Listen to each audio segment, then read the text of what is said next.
Bismillahirrahmanirrahim. Alhamdulillah wassalatu wassalamu ala asrafil mursalin. Alhamdulillah, yari na isap kita niyo mag-live was sambayang asardi Makkatal Mukarramah December 26, 2024. Alhamdulillah, murah-murahan mangdihil na isab kamit maniuti o patumtum kaday sa katutan nyo nag-agama sa agama Islam. Pasal murah-murahan yari katutan nyo in hambukanak na to nag-graduate sa Jamiatul Islamiyah Madinah Munawwarah si Abdullah Amiril. Kalengkan bago siya makadihil katutan nyo mga maniuti o patumtum o nini mga tiyo-tiyo ray sa patumtum kanyo. Pasal in dakula ang makapinda sa pag-ibadat sin kaday sa katutan nyo. Amo na yan in syaitan. Inibeta sin Allah sa Quran niya in kontra sin kaday sa katutan nyo. Nag-agama sa agama Islam. So halian sin kaday sa katutan nyo. In mahinang nato in parsababan ang mapinda. Makaya kita nyo sumasaat sin syaitan. In syaitan ini mga kataute manggurang ko agama Islam. Amo na ini in mga apo ni Iblis. Pasal si Iblis amo na yan in biya na ama nila at biya pamilya nila, nakuran nila. Bali in yan ang mga tao na in jin in amo ini tangan nila jin. In jin in nahinang nila biya mga supuanan si Iblis. Siyo hindi magad sa agama Islam ka jin amo na yan in tiyawag syaitan.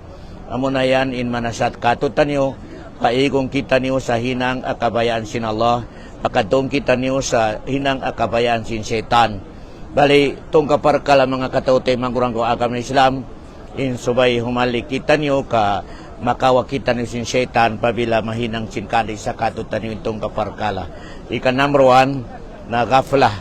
Meaning sin gafla, lawagon sin syaitan in parsababaan kalupahan mo in amoy ni pakuburan mo, lawagon sin syaitan in kalupahan mo in agama mo, di mo pagiskulan, lawagon sin syaitan in parsababan di kumugdan in pag-agama mo. Amo na yan in lawag agapla. Number 1, parsababan pamaraan sin syaitan, lawang sin syaitan makawa kaniya, amo na dihilang kaniya sa gafla. Iminisin gafla, kalupahan mo in umol mo hapit na ko matay. In amoy ni agama mo, bukod na malagko kay mo, di mo ra pagmuhot-muhutan. Yan in minisin gafla, di mo makalom sa pangatayan mo, priority mo in akhirat mo. Yan in minisin gafla. Ika number 2 mga tuhan, apamalabay ang makawa kita ni sin syaitan, asyahwa. In meaning sin sahuay ni mga tuan, in kaagaron mo rihadong niya life mo na life sin sahwa at hindi napso hawa mo.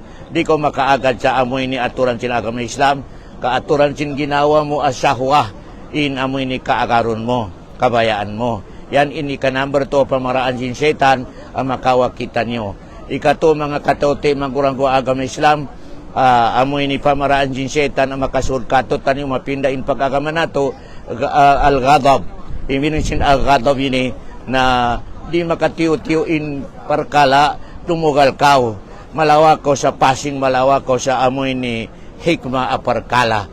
Yan in mano siya, pabila ka na naman mo itong kasulagyan na nakawa mo in lawang sinsurang kasin syaitan mga katautay manggurang ko agam na Islam. Yan maniutiyo apatumtum katutan nyo, apakarungog sa amoy ni live ini. Marungog na to in anak na to si Abdullah Amiril, graduate sa Jamiatul Islamiyah, Kuliyatul Syariah sa Madinah Al-Munawwarah. Falyatafaddal fadilatahu mashkuran. Ya Pak, hindi na ka.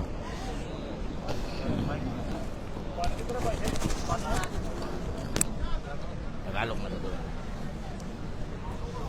Taro na eh. Yan na.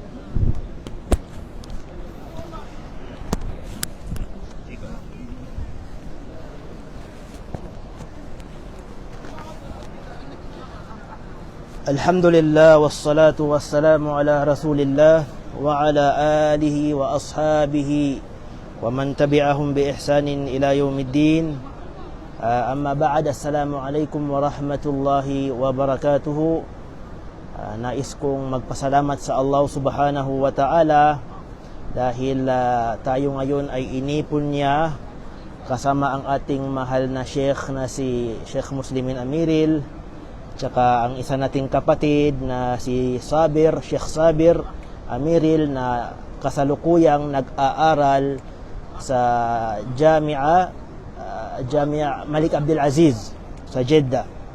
Alhamdulillah, tayo ngayon ay naparito sa sagradong lugar ng Allah subhanahu wa ta'ala sa Makkah al-Mukarramah upang magbigay ng maikling mensahe.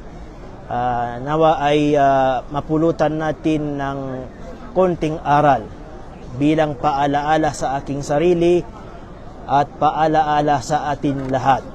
Wadhakir fa inna dhikra tanfa'ul mu'minin. Mga alipin ng Allah subhanahu wa ta'ala, kung titingnan natin ang ating mga kapatid, bago lang kami nag-salah, natapos yung salatul asar, so ito ay nangangahulugan lamang na ang pagsasala sa puso ng umma Islamiyah, sa puso ng mga Muslim ay napakabigat na gawain. Sapagkat ang salah, lalahanin natin, ito ang pangalawa sa pinakamabigat na inutos ng Allah subhanahu wa ta'ala pagkatapos ng tauhid sa Allah subhanahu wa ta'ala. Kagaya ng sinabi ng propeta Muhammad sallallahu alaihi wasallam na ang pinaka mainam na gawain, ibadat, pagsamba sa Allah pagkatapos ng tauhid, yung pagsasagawa natin ng sala, pagsasagawa natin ng sambahayang. Pagkatapos, ang sabi ng propeta, ang kasunod na pinakamainam na gawain, yung birrul walidain, yung pagbutihin ang pakikitungo sa dalawang magulang. At ang kasunod na pinakamainam na gawaing pagsamba sa Allah, ito yung pag-jihad, pakikibaka sa landas ng Allah subhanahu wa ta'ala. Mga alipin ng Allah subhanahu wa ta'ala, ang sala ay isang liwanag. Liwanag sa ating buhay, liwanag sa libingan, liwanag sa kabilang buhay.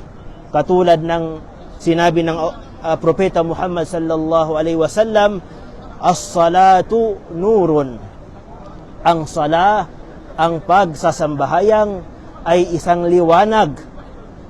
Faman hafadha alaiha kanat lahu nuran wa burhanan wa najatan yawmal qiyamah. Sino man ang pangalagaan niya ang 5 sala, 5 pagtataguyod ng pagsasala, zuhur, asar, maghrib, isha, fajar, ay magkakaroon siya ng liwanag, magkakaroon siya ng burhan, sign na siya ay may iman sa Allah subhanahu wa ta'ala, at magkakaroon siya ng kaligtasan sa kabilang buhay. Ligtas siya mula sa parusa ng Allah subhanahu wa ta'ala. At sino naman, sabi ng propeta, man lam yuhafidh alaiha lam yakun lahu nurun wala burhanun wala najatun.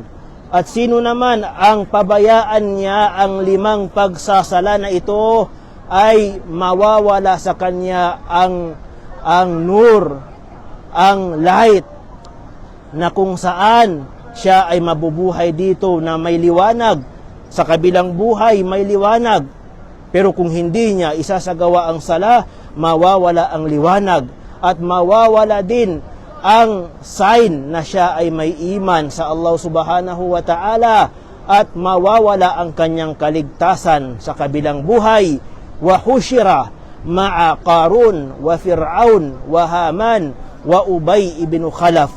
At makakasama niya sa kabilang buhay ang 4 na taong binanggit ng propeta, si Qarun, si Fir'aun, si Haman, si Ubay ibn Khalaf, na ang 4 na mga tao na ito ay naninirahan sa loob ng impyerno. Gusto ba natin manirahan tayo kasama ang mga taong ito sa loob ng impyerno. Ayaw natin mga alipin ng Allah subhanahu wa ta'ala. Kaya iwasan natin, panatilihin natin, isabuhay natin ang pagsasala. Huwag natin pabayaan ang pagsasala kung gusto natin maligtas mula sa kapahamakan ng Allah subhanahu wa ta'ala, parusa ng Allah subhanahu wa ta'ala. At ang huling mensahe ko para sa lahat mga alipin ng Allah, sinabi ng propeta Muhammad sallallahu alaihi wasallam, man masya ila salatin maktuba wa huwa mutatahhirun kana kaajril hajj al-muhrim. Sino man ang isasagawa niya ng kumpleto ang 5 wakto na pagsasala ay katulad o halimbawa ng kanyang gantimpala ay gantimpala ng taong nagsagawa ng hajj.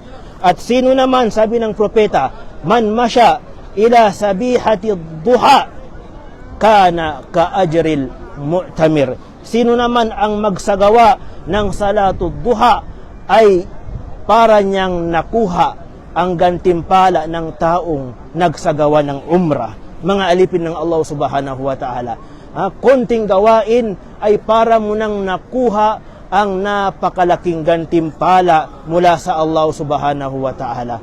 Kaya aking pinapanalangin sa Allah na ang lahat ng mga kamusliman dyan sa Pilipinas, sa Mindanao, sa Davao, sa Jensan ay nawa bigyan tayo ng taufik ng Allah, bigyan tayo ng gabay ng Allah na makarating tayo sa sagradong lugar na ito.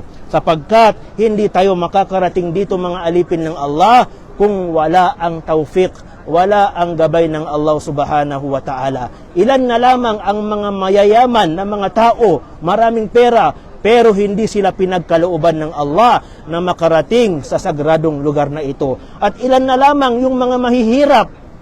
Marami akong kakilala nga kasama namin ngayon, mahihirap, pero sila ay ginawaran na makabisita dito sa Makkah al-Mukarramah. Kaya wag tayong mawalan ng pag-asa sa awa ng Allah subhanahu wa ta'ala na tayo ay bigyan ng taufik. Wa nas'alullaha lana wa lakum ar-ridha wal janna wa naktafi bihadzal qadar. Wassalamu alaikum wa rahmatullahi ta'ala wa barakatuhu. Alhamdulillah, nakinagtano sa watatano si Abdullah Amiril, pero ang mga mensahe sa agama ng Islam.